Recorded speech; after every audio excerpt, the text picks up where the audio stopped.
Hello बच्चों, let's see this question. Air is trapped in a horizontal glass tube by a 40 centimeter mercury column as shown below. If the tube is held vertical, keeping the open end up, length of air column shrink to 19 centimeter. Length in centimeter by which the mercury column shifts down is dash.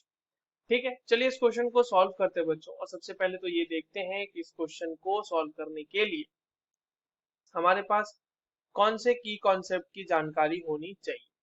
देखो ये सवाल जो solve होगा ना बच्चों, ये होगा solve Boyle's law की मदद से।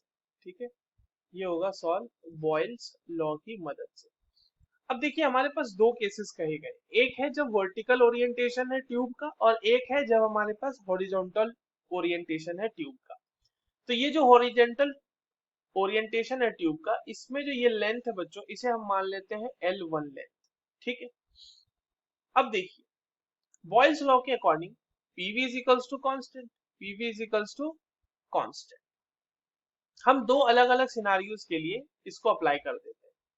P1 V1 is equals to P2 V2।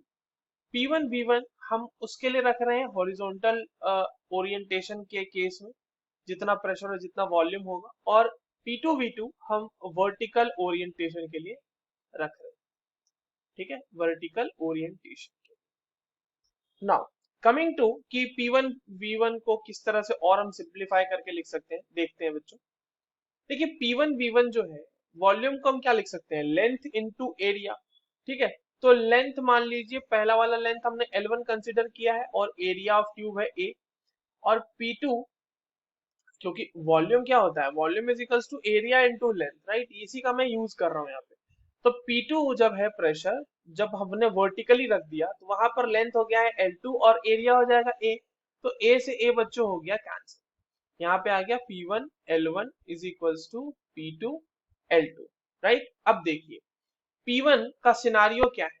P1 है जब वर्टिकली सॉरी हॉरिजॉन्टली रखा हुआ है, उस वक्त प्रेशर ऑफ एयर कॉलम है 1 atm, दिया हुआ है हमारे पास क्वेश्चन में, which is equals to 76 centimetre of Hg।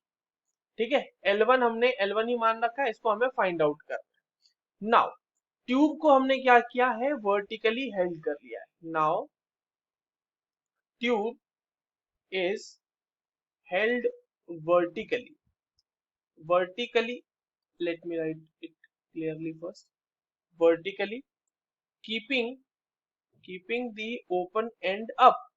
जो ओपन एंड है उसको हम लोग रख रहे हैं ऊपर की तरफ, है ना, ओपन एंड अप। तो इस तरह इस बार ओरिएंटेशन कैसा होगा ट्यूब का, ट्यूब का ओरिएंटेशन होगा ऐसा कुछ। ये इस तरह से ट्यूब है आपकी, यहाँ पे आपका मर्करी कॉलम है इसको, और यहाँ एयर कॉलम, ये एयर कॉलम। अब देखिए एयर कॉलम का ये जो है हाइट, ये बता दिया गया है हमारे पास 19 सेंटीमीटर हो गया है। ठीक है, और इसके ऊपर प्रेशर कितना लग रहा होगा, तो एक तो इसका प्रेशर लग रहा होगा जितना हमारे पास प्रेशर ऑफ एटमॉस्फेयर है, ये कितना लग रहा होगा 1 एटमॉस्फेरिक प्रेशर। और साथ ही साथ जो मरकरी कॉलम है, ये मरकरी कॉलम जो हमारे पास 40 सेंटीमीटर का गिवन है, इसका प्रेशर भी तो लग रहा होगा। तो P2 क्या हो जाएगा इस बार, P2 इज इक्वल टू हो जाएगा 1 atm plus 40 centimetre of Hg, या फिर आप इसको लिख सकते हैं, क्योंकि 1 atm is equal to 76 centimetre of Hg, तो इसको हम लिख सकते हैं directly 76 plus 40 centimetre of Hg, इतना लिख सकते हैं। ये आ जाएगा 116 सेंटीमीटर ऑफ Hg, और आपके पास L2 की वैल्यू तो क्वेश्चन में ही गिवन है 19 सेंटीमीटर। अब देखिए यहाँ पर से P1 L1 is equals to P2 L2 से आप L1 की वैल्यू आसानी से निकाल सकते हैं, P2 upon P1 into L2, बस यही वैल्यू रख देनी है यहाँ पे, इसमें से L1 की वैल्यू हमें निकाल लेनी है। L1 की वैल्यू क्या हो जाएगी बच्चों, 116 into 19 divided by 76। Air column का पहला प्रेशर जो था वो 76 ही था, क्योंकि 1 atm प्रेशर था।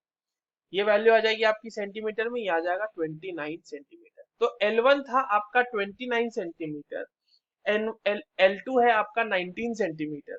तो कितना कॉलम शिफ्ट हुआ होगा नीचे, तो length by which, length by which the hg column the hg column shifts down, वो कितना हो जाएगा बच्चों?